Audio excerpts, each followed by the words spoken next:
Segundo Samuel, capítulo 11, a partir do versículo 14, nos diz assim: E sucedeu que pela manhã, Davi escreveu uma carta a Joabe e mandou-lhe a por mão de Urias. Escreveu na carta dizendo: Ponde Urias na frente da maior força da peleja, e retirai-vos de detrás dele, para que seja ferido e morra. Aconteceu, pois, que tendo Joabe observado bem a cidade, pôs a Urias no lugar onde sabia que havia homens valentes. E saindo os homens da cidade, pelejando com Joabe, caíram alguns do povo, dos servos de Davi, e morreu também Urias o heteu. Então enviou Joabe e fez saber a Davi todo o sucesso daquela peleja. Versículo 27, para concluirmos, nos diz assim: E passado o luto, enviou Davi e a recolheu em sua casa, e lhe foi por mulher, e ela lhe deu um filho. Porém esta coisa que Davi fez pareceu mal aos olhos do Senhor. Amém? Muito obrigado. Podeis tomar os vossos assentos. Não precisamos fazer muito esforço para nós compreendermos e entender que Davi está entre um dos personagens brilhantes da história bíblica. O seu nome aparecerá nas Escrituras por mais de 900 vezes. Quando nós olhamos para a história de Davi, é quase que impossível nós não sermos tocados, pois a história de Davi nos inspira a vencer. Qual de nós que nunca fomos encorajados diante de situações da vida, quando nós lembramos, ouvimos ou estudamos, meditamos no episódio de Davi e Golias, somos encorajados a encarar os nossos desafios em nome do Senhor. A história de Davi é uma história que nos inspira a vencer e a lutar. A história de Davi está repleta de medalhas. A história de Davi está repleta de vitórias e conquistas. Mas como a história de todo homem, a história de Davi não é apenas uma história de vitórias. A história de Davi não é apenas uma vitória de troféus. Mas a história de Davi traz também em si algumas marcas terríveis e dolorosas. E justamente o capítulo 11 de 2 Samuel é um desses capítulos que nos narra uma fase negra, um período de crise que Davi vivenciou em sua história como homem de Deus. O contexto de 2 Samuel capítulo 11 começa nos informando quando chegou o tempo dos reis irem para a guerra. Davi prefere ficar em Jerusalém. Não existe uma justificativa explícita na Bíblia pela qual Davi se opina a ficar em Jerusalém. Mas o fato é que ele fica em Jerusalém e delega toda a autoridade do exército de Israel às mãos do general Joabe. E um determinado dia ele estava em seu palácio e ele avista uma determinada mulher tomando banho. E a Bíblia diz que esta mulher era bonita, formosa à vista.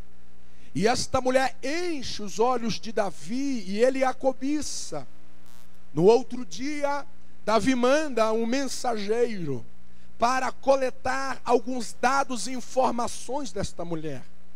Então o mensageiro vem trazer as notícias a Davi, lhe informando de que aquela mulher lhe se chamava Betseba, e ela era uma mulher casada, e o nome do seu esposo era Urias. Quando Davi ouve que o nome do esposo de Betseba era Urias, rapidamente Davi lembra de que Urias era um dos soldados do seu exército, e o exército de Israel estava em batalha, estava em guerra. Então ele lembra de que então a sua esposa Betseba estava sozinha. Então ele manda chamá-la e ela vai ao palácio real, e os dois têm uma relação íntima. No outro dia ela volta para sua casa, e Davi segue o curso da sua vida. Poucos dias depois, semanas talvez, há uma notícia que perturba o coração de Davi. E a notícia era proveniente de Betseba. E ela lhe informa de que ela estava gestante, de que ela estava grávida. Então Davi vai utilizar todos os mecanismos que estava em suas mãos, a saber, o seu poder de rei. E ele vai colocar em ação alguns planos para tentar encobrir, para tentar maquiar, para tentar camuflar, para tentar fazer passar por desapercebido o desastre que ele havia cometido. E ele vai acionar o plano A. E qual é o plano A? O plano A é que ele daria alguma folga para Urias do campo de batalha. E no seu pensamento, na folga, Urias iria para sua casa, e nessa visita ao seu lar, ele teria uma relação íntima com a sua esposa. E então, dias depois, a barriga de Betseba pareceria visível como uma gestante, e todos iriam imaginar, inclusive a Urias, de que aquela criança era dele. Mas o plano A falhou. Então ele aciona o plano B.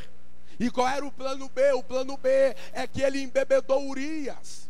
Ele embriagou a Urias, porque pensava ele que no efeito da embriaguez, Urias iria para sua casa. Mas como foi no primeiro dia, ele permanece na frente do palácio. E foram perguntar para ele por que é que ele não vai para casa, por que ele não foi para casa. E ele explica: como é que eu faria tal coisa, sendo que os meus compatriotas, sendo que os meus colegas estão na tensão da batalha, está na intranquilidade da guerra? Como eu desfrutaria do conforto do meu lar e da minha família, estando os meus amigos ao relento da batalha? Isto nos informa o caráter, a solidariedade que Urias tinha em relação aos seus amigos. Mas deu errado o plano B. Então Davi vai acionar o plano C. E qual foi o plano C? O plano C foi justamente os versículos que nós lemos. Davi escreverá uma carta, e nessa carta ele autorizará Joabe a colocar Urias em um lugar estratégico da batalha, lugar esse que seria inevitável a sua morte.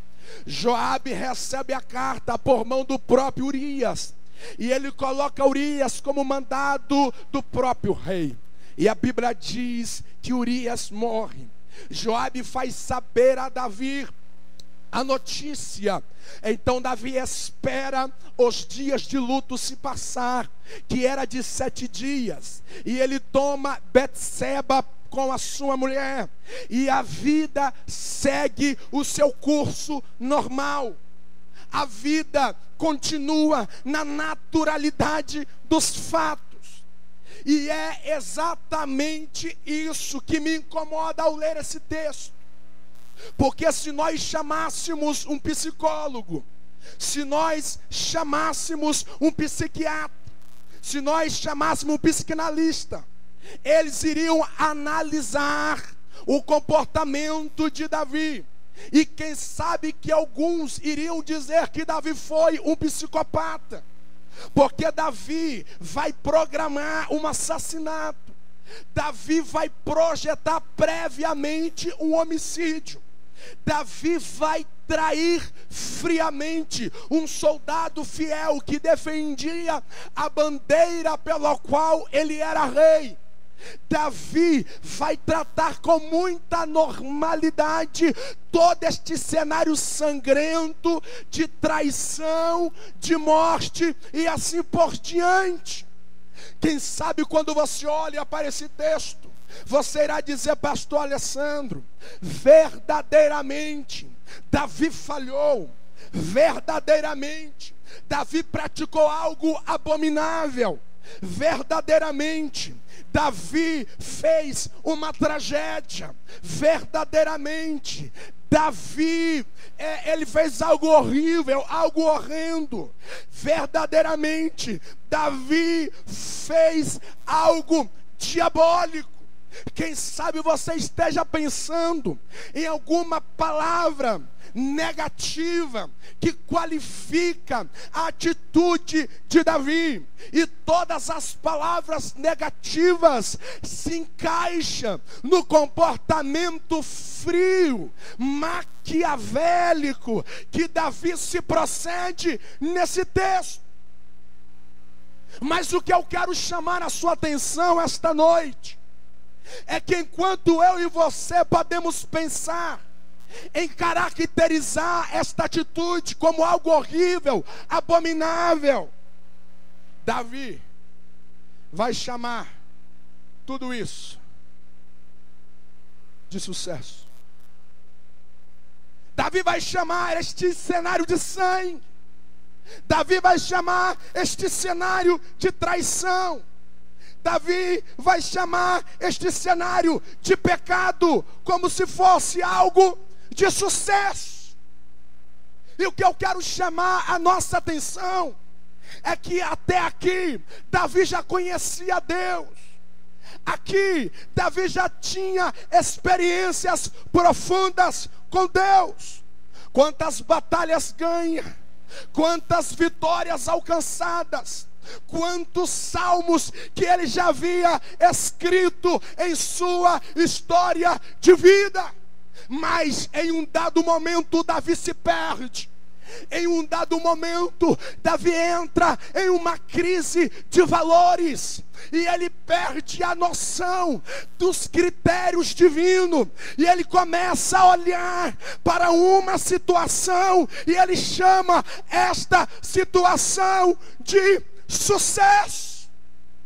Eu quero te lembrar que quando Davi chamou isto de sucesso, ele não estava no efeito do vinho, ele não estava no efeito de alguma droga, de algum entorpecente. Ele chamou isso de sucesso em uma consciência. E aqui eu extraio o tema para a nossa reflexão esta noite. O que é que nós estamos chamando de sucesso? Porque Davi vai qualificar algo de sucesso, e enquanto Davi olha para uma determinada situação e chama de sucesso, a Bíblia diz: porém esta coisa, o que Davi estava chamando de sucesso, chegou lá em cima como coisa mal aos olhos de Deus. E eu quero que vocês entendam comigo esta noite que nós temos uma capacidade terrível de olharmos para determinadas situações e chamarmos algo de sucesso. E a pergunta, aliás, a grande questão que salta diante do meu coração esta noite é o perigo de nós chamarmos algo de sucesso, e o que nós estamos chamando de sucesso, Deus está dizendo: isto é mal aos meus olhos. O perigo de nós chamarmos algo de ganho está chegando a Deus como perda. O perigo de nós chamarmos algo de bênção está chegando a Deus como maldição. de nós chamarmos algo de vitória, está chegando a Deus como derrota. De nós chamarmos algo de honra, está chegando a Deus como desonra. De nós estamos chamando algo de vida, e Deus está chamando de morte. De nós estamos diante de algumas situações, fazendo festa, e essa festa está chegando a Deus como luto. Quando nós nos perdemos no caminho, existem alguns valores que se perdem em nossa vida. E esta noite eu recomendo, eu solicito, eu rogo à igreja para que juntos nós possamos entrar na presença de Deus e clamarmos com todas as nossas forças, rasgar os nossos corações, a nossa alma, o nosso espírito, e dizer: Deus, tem misericórdia de nós, dai-nos a tua visão, dai-nos o teu coração, para nós não chamarmos de sucesso aquilo que tu está chamando de derrota. Eu te convido esta noite a nós buscarmos a Deus com todas as nossas forças e pedir para que Deus plante em nós a sua mente, para que Deus plante em nós os teus sentimentos, para que Deus plante em nós a sua visão, para que nós não chamamos de sucesso aquilo que Deus está chamando de fracasso.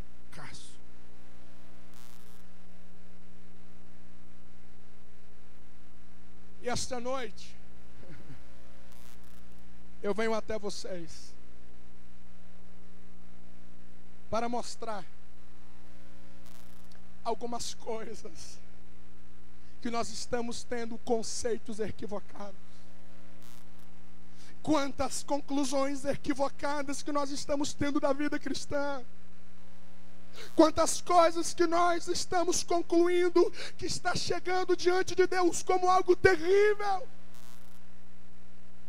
Qual é o nosso conceito de anonimato? O que é que vem à sua mente quando você ouve essa palavra? Eu estou no anonimato.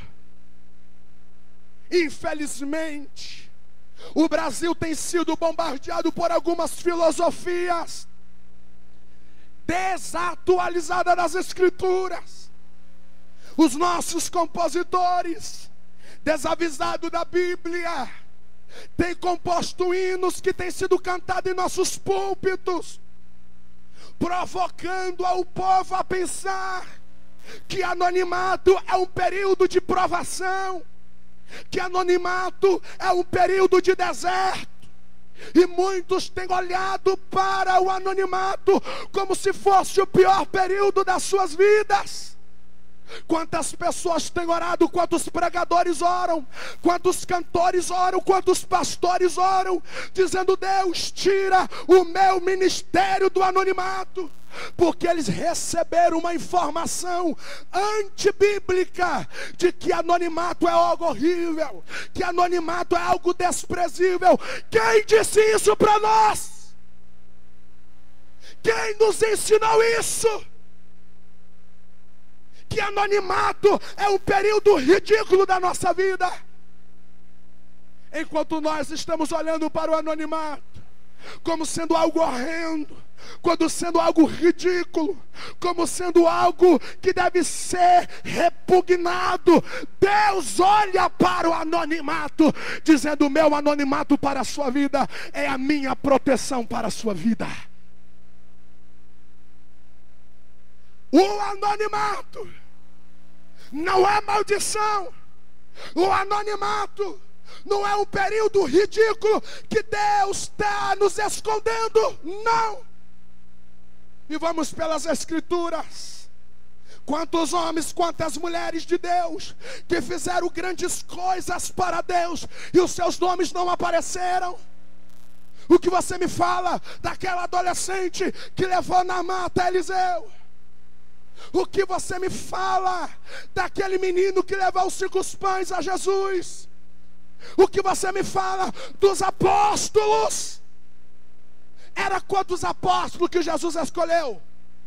Quantos apóstolos? Eu quero que você me mostre em Atos dos Apóstolos. Depois do capítulo 2. Eu quero que você me mostre o nome de André. Eu quero que você me mostre o nome de Bartolomeu. Eu quero que você me mostre o nome de Tomé. Eu quero que você me mostre o nome de Filipe. Esses homens nem sequer aparecem em Atos depois do capítulo 2. E não me diga que esses homens não fizeram grandes obras para Deus. Não me diga de que esses homens não fizeram grandes coisas para Deus.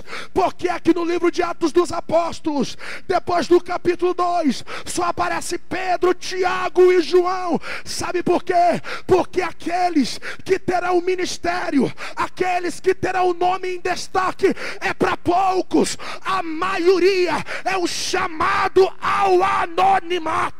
E deixa-me te dizer uma coisa: o anonimato não é uma maldição, o anonimato não é um deserto, o anonimato é uma proteção de Deus para a nossa integridade. Quantos homens que, quando estavam no anonimato, eram homens que buscavam a Deus, eram homens humildes, eram homens sensatos, eram homens prudentes, eram homens sérios, eram homens sábios, mas quando seus nomes entraram no palco do destaque, perderam os valores, perderam a humildade, deixou a vaidade invadir o seu coração. Enquanto eles estavam no anonimato, eles estavam protegidos, eles estavam sendo zelados. Deixa-me te dizer uma coisa: o nome desses 9 apóstolos, eles não aparecem em Atos dos Apóstolos depois do capítulo 2, mas eles fizeram grande obra de igual modo aos que apareceram. A Bíblia diz que Deus envia 2 comissões. A primeira comissão, ele cita o nome dos 12, mas na segunda comissão, Lucas capítulo 10, ele envia 70 e não menciona os seus nomes. Mas o que os 12 fizeram, os 70 também fizeram. Os anônimos de Deus, os anônimos de Deus, são homens e mulheres que estão debaixo do anonimato, mas estão sendo usados poderosamente na mão de Deus. Deixa-me te dizer uma coisa: você que está no anonimato, o seu nome não aparece na lista de agradecimento, o seu nome não aparece em Hot 2, o seu nome não é mencionado, o teu nome não entra no destaque, e o diabo está dizendo: ei, você está esquecido de Deus. É mentira do diabo. Dentro do anonimato, Deus tem homens profundos. Dentro do anonimato, Deus tem mulheres tremendas. Dentro do anonimato, Deus te usa para curar enfermo. Dentro do anonimato, Deus te usa para expulsar demônios. Dentro do anonimato, Deus te usa para curar leprosos. Dentro do anonimato, Deus te usa para fazer grandes coisas para Deus. Quem está entendendo a palavra do Senhor, dá um brado de celebração a Deus.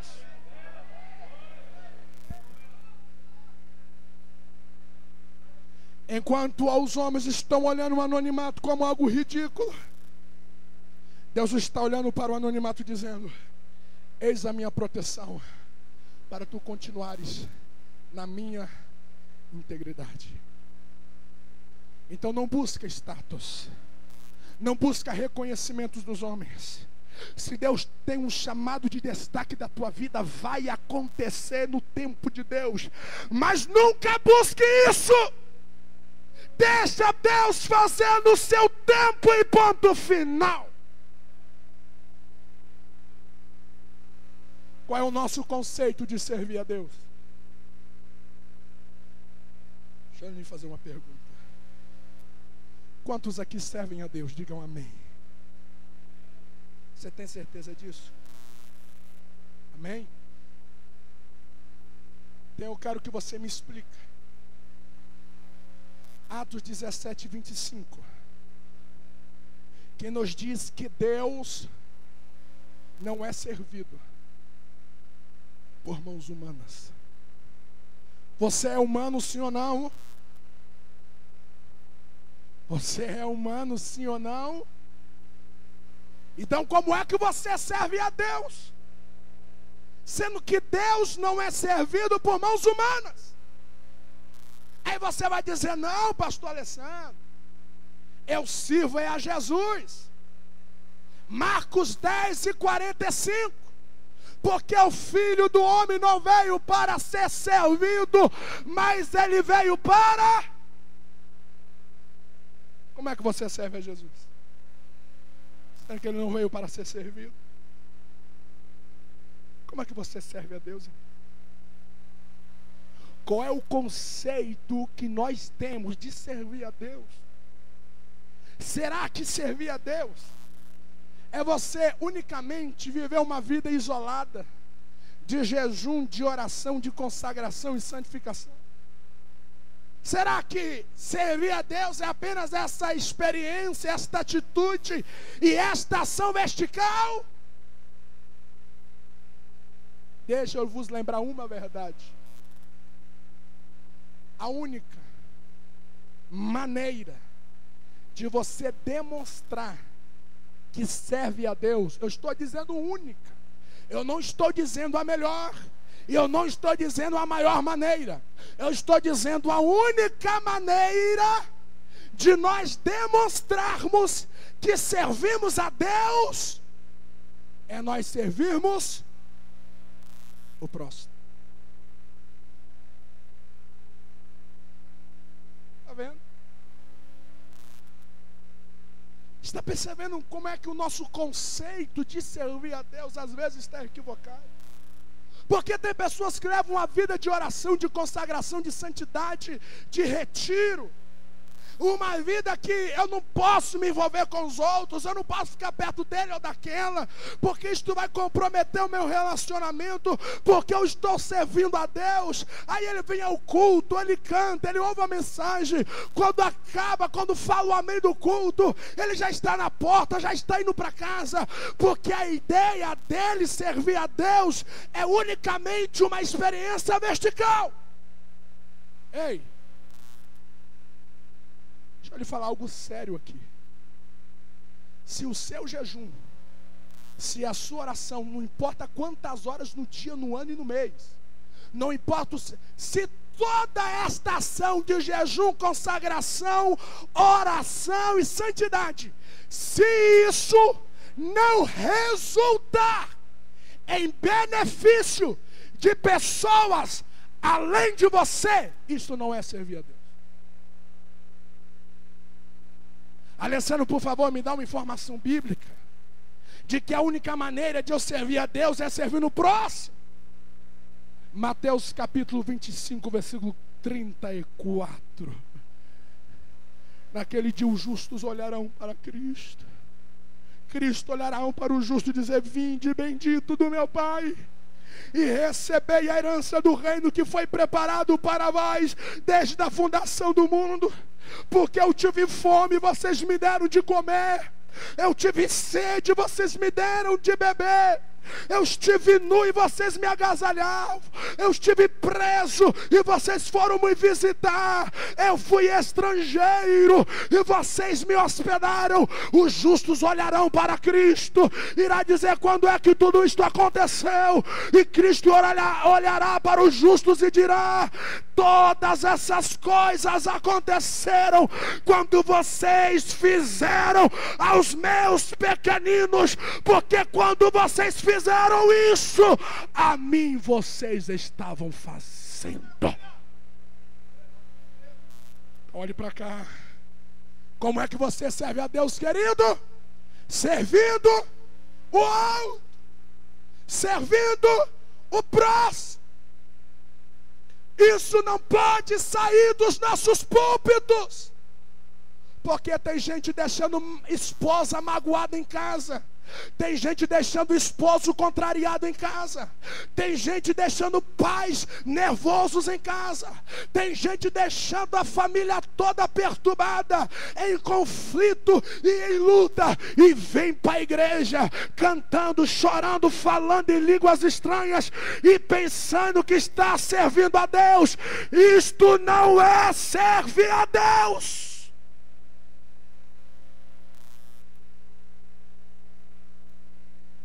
Eu amo a Deus. Como é que você ama a Deus então, meu irmão?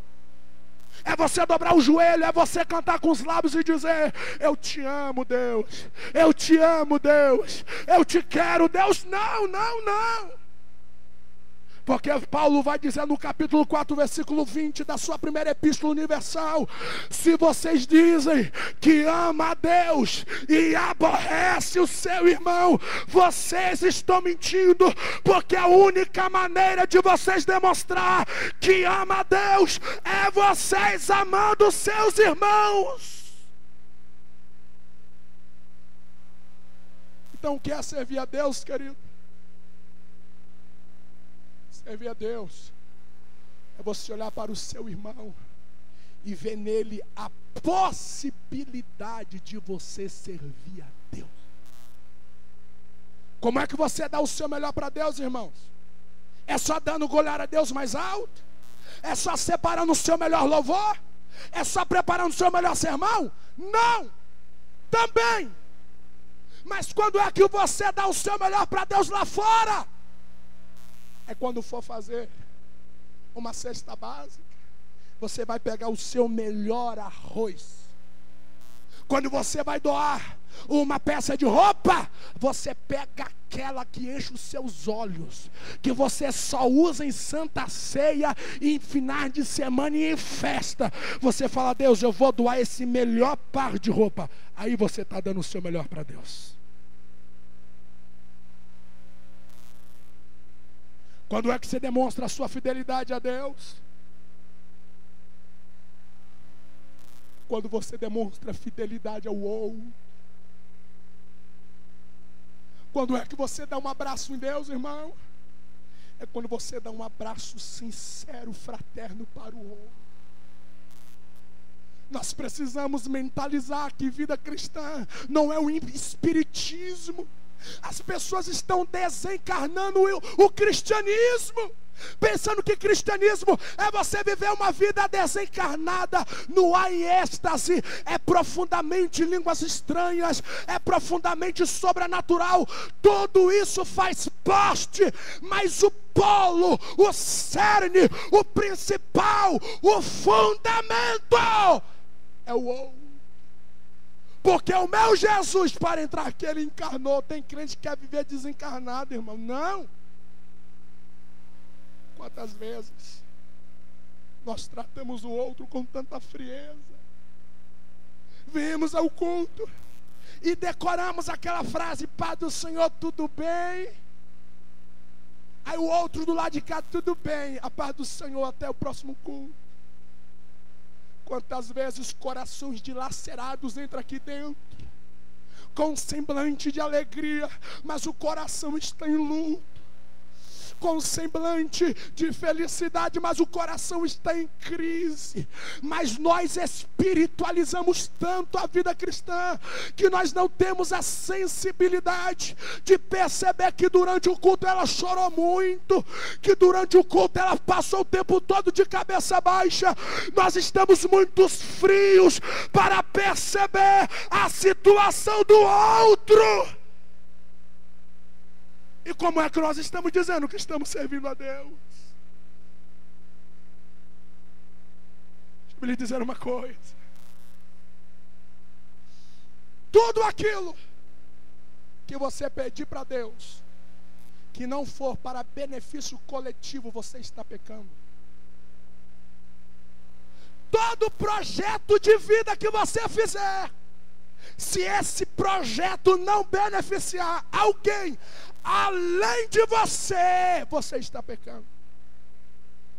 Por que é que Jesus não transformou as pedras em pães no deserto, na tentação? Tinha alguém além de Jesus ali? Sim ou não? Não. O único homem carne e osso era Jesus. Se Jesus transformasse a pedra em pão, ele iria utilizar o poder de Deus para benefício? Isso é pecado.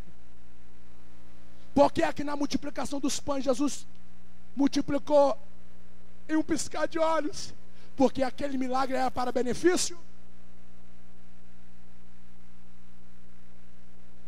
Precisamos ensinar os nossos filhos a almejar profissões não é para ficar rico, porque isto é uma mentalidade falida.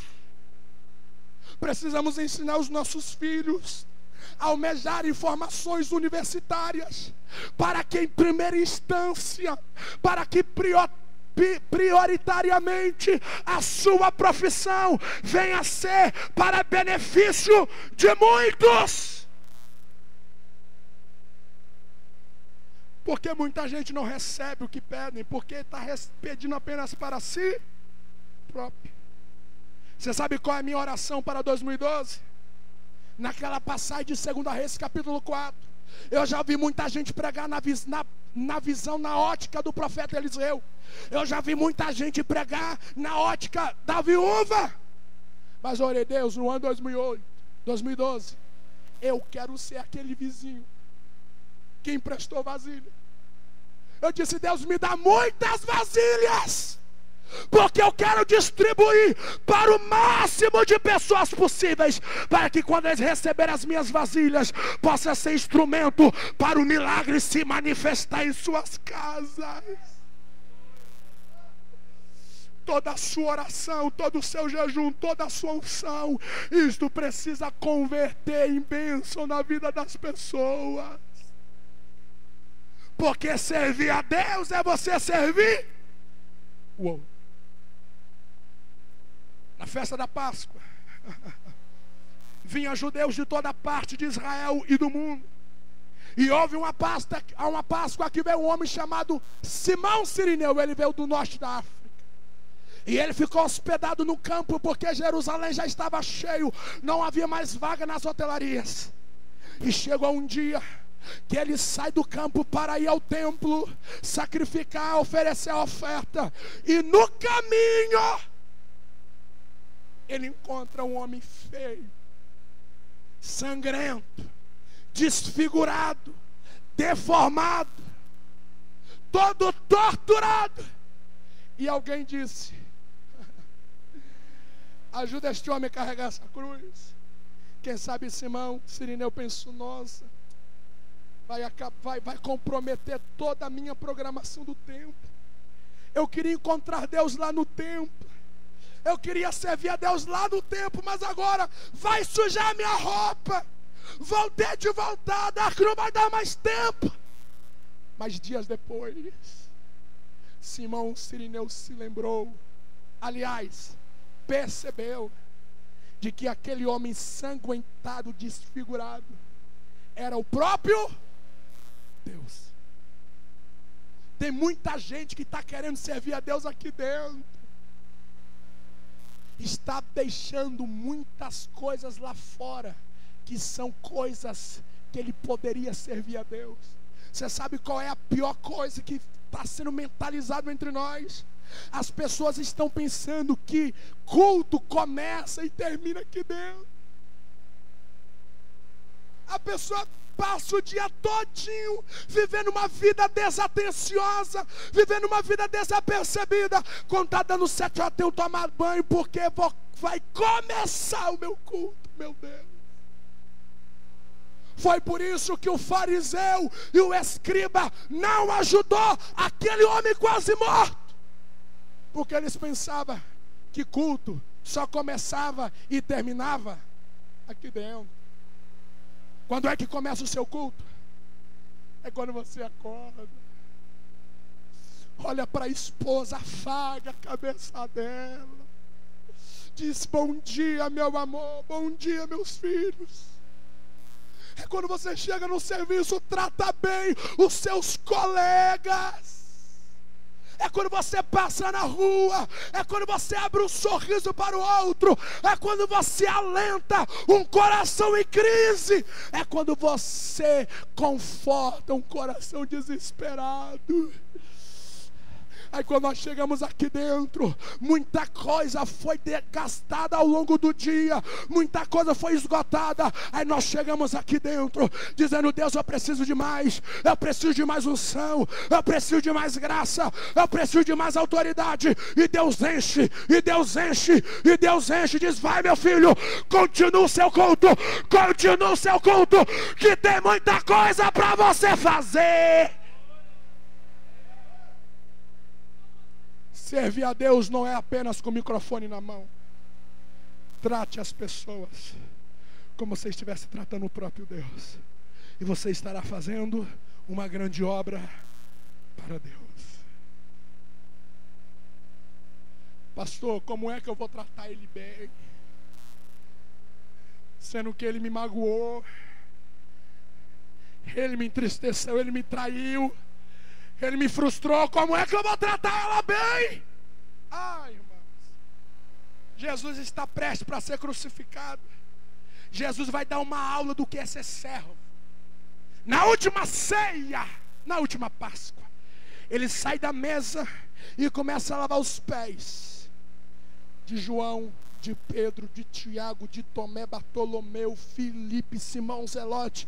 E ele vai lavando, vai lavando, vai lavando, vai lavando. Jesus não deu o exemplo de dizer, olha, servir a Deus é quando você vê anjos voando, aí você está servindo a Deus. Deus não diz isso.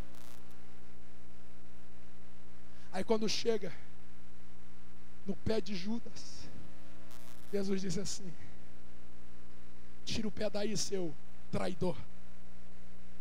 Tira o pé daí, seu endemoniado. Você não merece eu lavar o seu pé. Foi isso que Jesus fez. Jesus lavou os pés de Judas de igual modo que ele lavou o de João, que era o discípulo amado. Quantos acreditam que Jesus era Deus? Diga amém. Então observa comigo. O próprio Deus se encurvando e lavando os pés daquele que iria trair ele mesmo. Se Deus fez isso, qual é o problema de você fazer isso? Por que é que você só trata bem aqueles que te favorecem? Por que é que você só trata com cordialidade aqueles que te beneficiam? Jesus disse em Lucas 14:12: quando vocês forem fazer um grande jantar e ceia, não chame os seus amigos, não chamem aqueles que podem vos recompensar. Versículo 13: mas chama os coxos, chama os aleijados, chama os pobres, porque eles não poderão vos recompensar, mas vocês serão recompensados no dia da ressurreição do justo. Vamos interpretar a passagem. Não quer dizer que você não pode levar os seus melhores amigos para a sua casa, não é isso. A ideia do texto é a seguinte: quando você for fazer algo bom e excelente para o outro, nunca faça esperando a retribuição.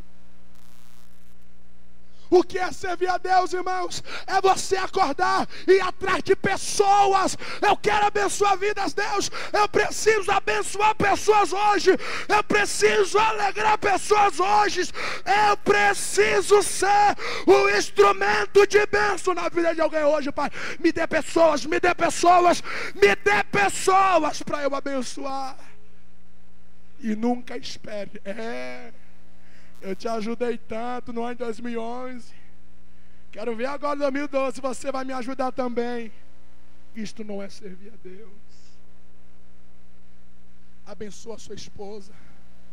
Elogia ela sem esperar ler elogios. Meu bem, eu te elogiei ontem, você não me elogiou hoje. Isto não é amor. Porque amor não busca os seus próprios interesses. Ame, serve, abençoa, favorece, agresse, sem esperar nada em troca. Isto é servir a Deus. Vou terminar. Existe um médico em Londres, inglês, por nome Paul Gruen. E este doutor se especializou na doença de lepra. E ele descobre cientificamente que a lepra não é contagiada ou é contagiante pelo tato. E ele viaja para uma região da Índia para desenvolver essa teoria e mentalizar aquela comunidade que aquele tipo de lepra que eles tinham não era contagiante pelo tato. E ele vai conscientizando o povo para ressocializar os leprosos. E ele entra na casa de um homem leproso por nome de Sadã. Quando ele entrou dentro da casa, ele dá um abraço em Sadã e dá um beijo no rosto de Sadã. O Sadã começa a tremer por quase 30 minutos. O doutor perguntou: por que você está tremendo tanto? Ele disse: porque já faz mais de 15 anos que eu não sei o que é um abraço e um beijo. Eu tive de assistir o casamento da minha filha dentro de um carro à distância, porque eles não deixaram eu entrar por causa da lepra. O tempo passou, o doutor morreu, e uma equipe de jornalistas londrinos, ingleses, vão para essa mesma região da Índia coletar depoimentos e documentários para fazer um filme baseado na história deste doutor. Quando eles chegaram na casa deste Sadã, eles viram um quadro com a fotografia do doutor, mais o Sadã, e uma longa frase embaixo. E eles perguntaram: o que é que está escrito ali? E eles disseram, e ele disse: está escrito assim: eu agradeço ao Senhor por ter me concedido a lepra, porque através da lepra eu conheci o Dr. Paul Graham, e eu conheci o Deus do Dr. Paul Graham. Porque naquele dia em que ele me deu um abraço, aquele abraço, eu recebi 2 toques. Eu recebi o toque dele, eu recebi o toque de Deus. O que é servir a Deus? É você tocar as pessoas como Deus as toca. Quantos podem ficar de pé comigo, por favor? Quando você dá um sorriso para alguém, este alguém precisa ter a sensação que é o próprio Deus que está sorrindo para ela. Quando você dá um abraço, a pessoa precisa ter a sensação que é o próprio Deus que está abraçando ela. Vamos clamar esta noite para que Deus nos dê a sua visão, para que nós não podemos ter conclusões equivocadas da vida. Esses dias fui sacar um dinheiro para pagar um ultrassom da minha esposa que está gestante. Quando eu cheguei na agência, havia muitos caixas vazios. E eu vou exatamente no caixa que estava sendo ocupado por uma senhora, uma jovem senhora. Quando faltava 2 passos para eu atender, para eu chegar ao caixa, ela sai. E quando ela sai, o dinheiro liberou o caixa, a máquina, liberou o dinheiro e ela não viu. Porque ela havia configurado o sistema para sacar um determinado valor e apareceu na tela: operação não realizada.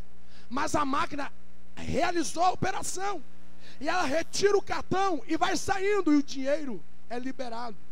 Quando eu olhei para aquela pacoteira de dinheiro, irmão, eu vi onça, eu vi peixe. Ou vontade de fazer um aquário com aqueles peixes. Você não queira pensar o que passou na minha mente em frações de segundo. O diabo não perde tempo. Pega o dinheiro e fala que foi Deus que te abençoou.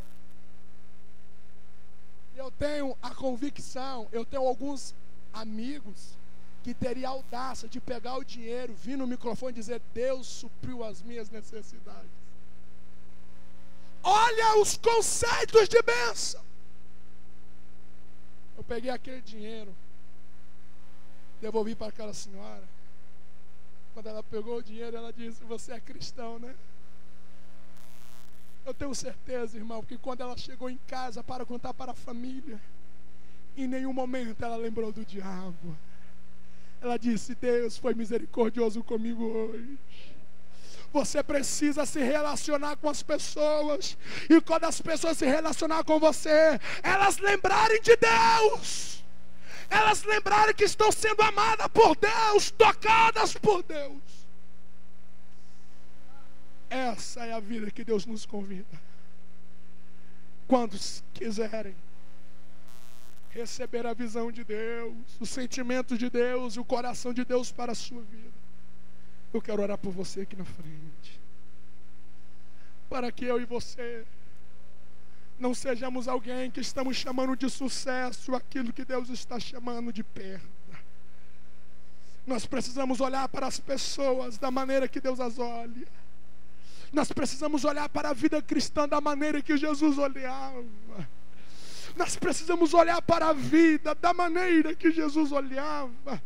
Nós precisamos olhar para o sofrimento da maneira em que Jesus olhava. Oh, decaputi ambolivama e holofor de kiti bantas. Quando alguém falhar com você, quando alguém frustrar você, lembre-se que esta pessoa é a oportunidade que você tem para servir a Deus. Pode vir aqui na frente.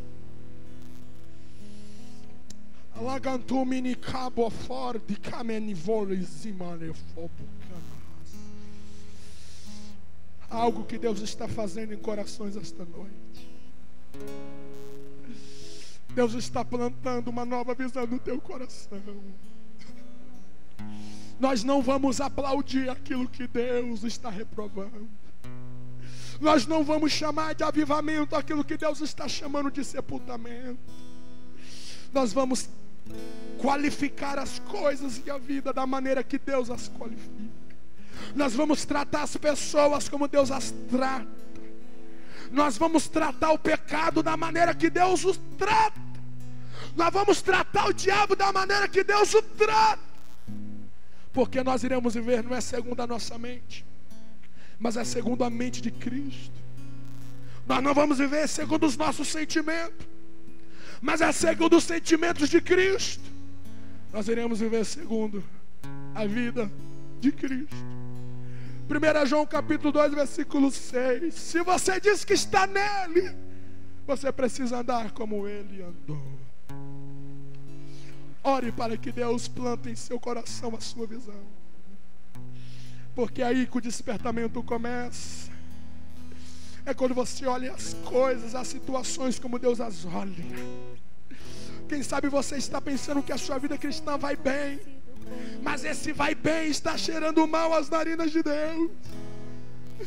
Quem sabe você está dizendo: meu casamento vai bem, mas este vai bem está cheirando mal às narinas de Deus.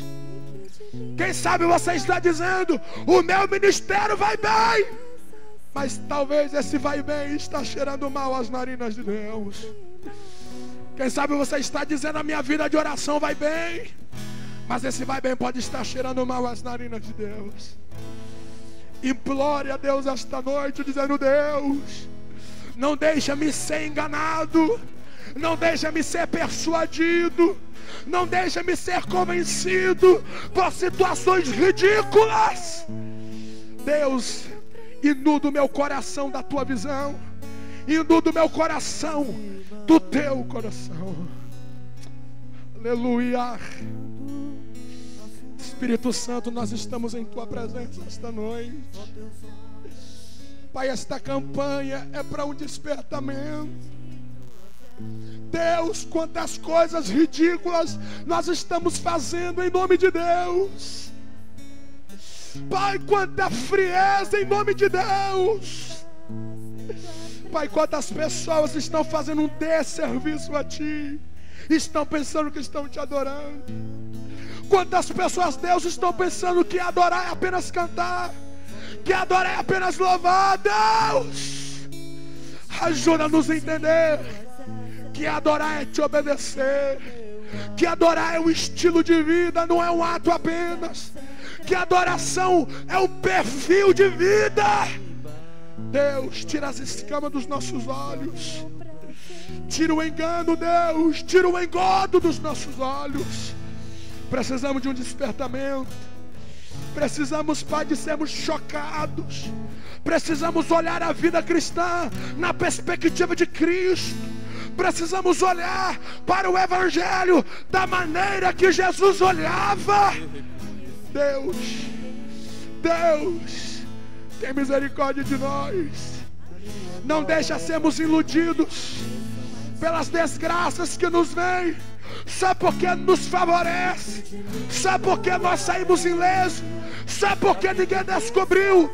Nós estamos chamando de sucesso. Tem misericórdia de nós. Tira-nos da sepultura. Tira do estado mórbido. Tira-nos da letargia. Tira-nos do vale de ossos secos. Ajuda-nos a te amar, amando as pessoas. Ajuda-nos a ter misericórdia dos menos favorecidos, como o Senhor tem misericórdia deles. Ajuda-nos a tocar as pessoas como Jesus as tocava.